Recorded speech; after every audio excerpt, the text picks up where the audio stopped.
Mensaje dominical del Monseñor Andrés Carrascosa, nuncio apostólico en el Ecuador.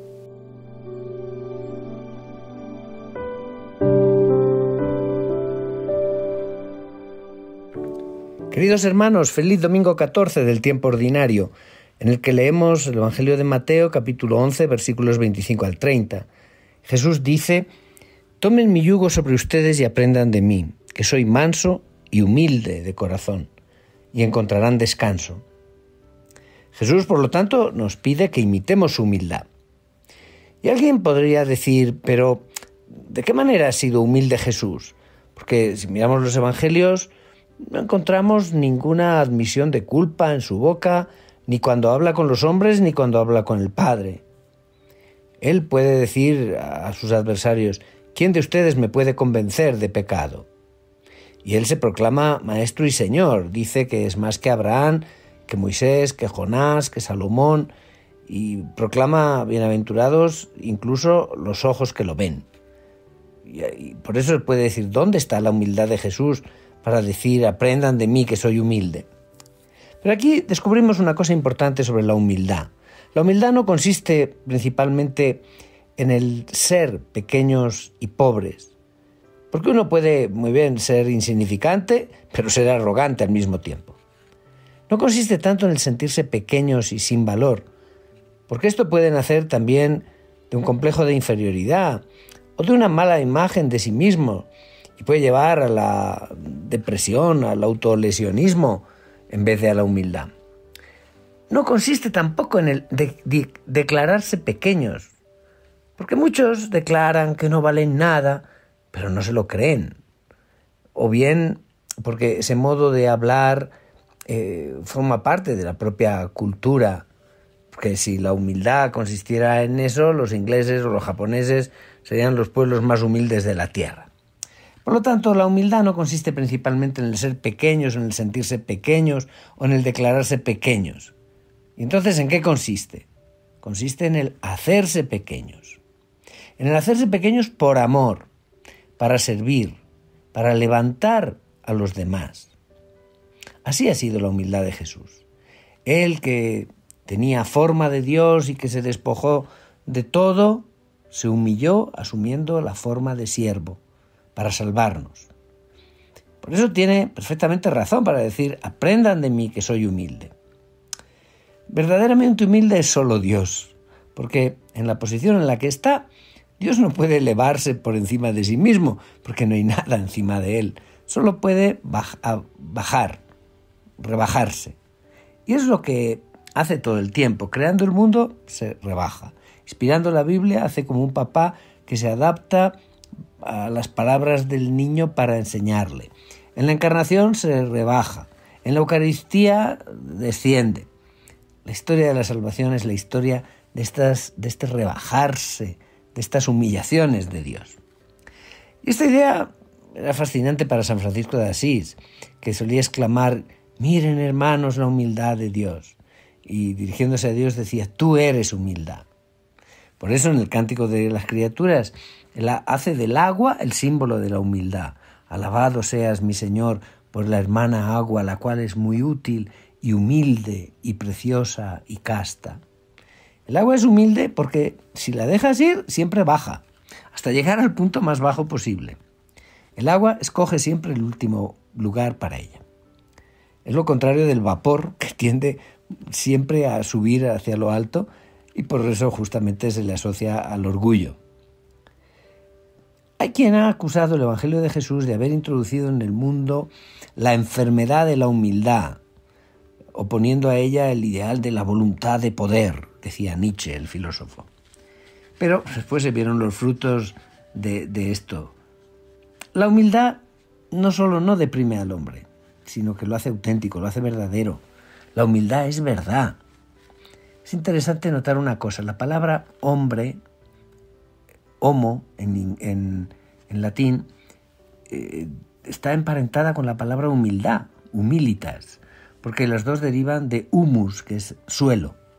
El humilde es aquel que tiene los pies en el suelo, que no se deja llevar por las opiniones, por las modas, que no se exalta por las alabanzas que reciba, que dice continuamente a sí mismo como San Pablo, pero ¿qué tienes que no hayas recibido? Y si lo has recibido, ¿por qué te enorgulleces como si no lo hubieras recibido? Debemos reconocer inmediatamente que la humildad no es natural. Nos gusta mucho, sí, pero en los demás, no en nosotros mismos.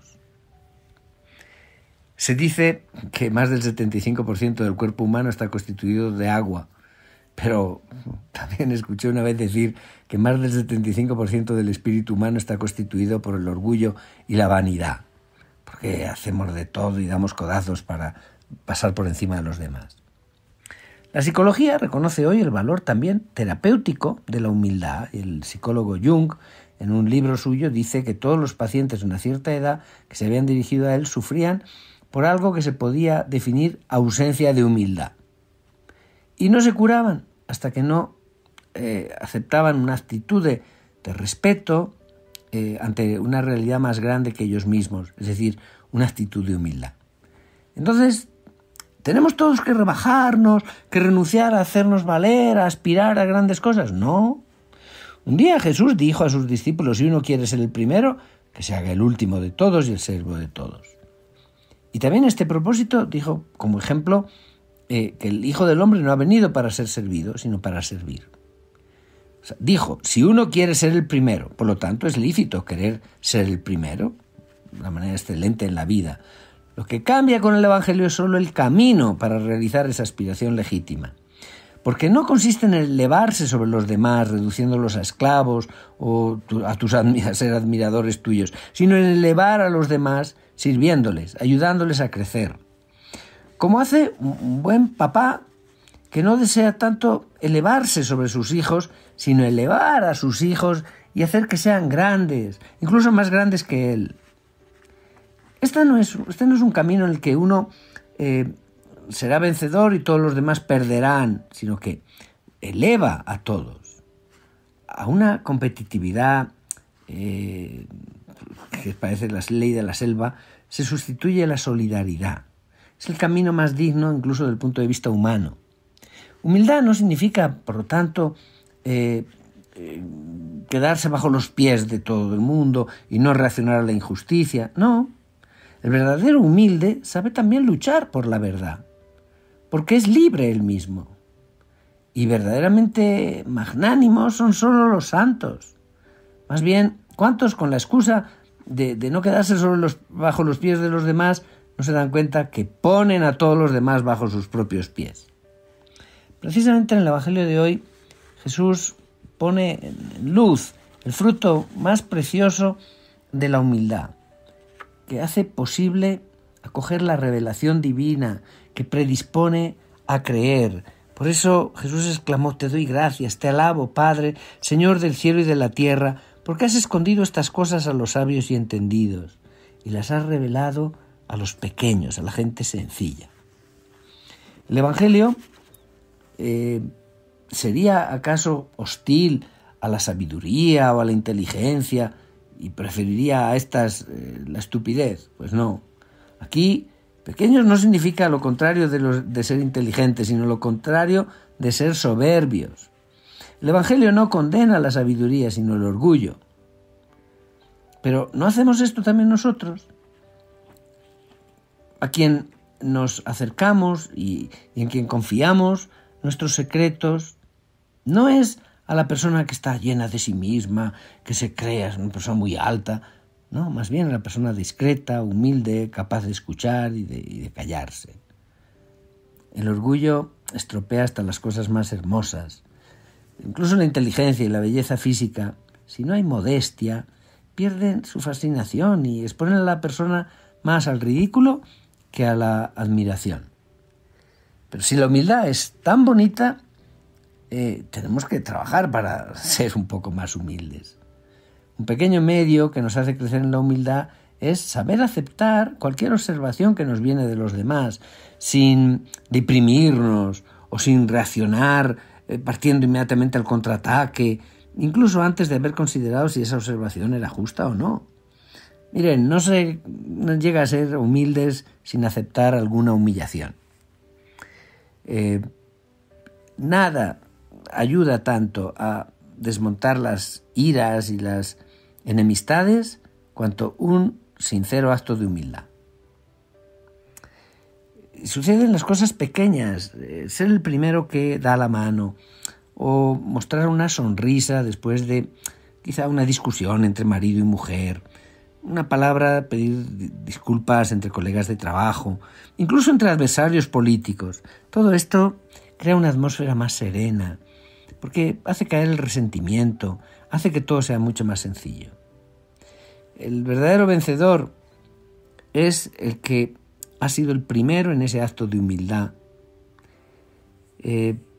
Quedémonos con la palabra que Jesús nos dice este domingo y que promete descanso a quien lo sigue por el camino de la humildad. Aprendan de mí, que soy manso y humilde de corazón, y encontrarán descanso, porque mi yugo es suave y mi carga ligera.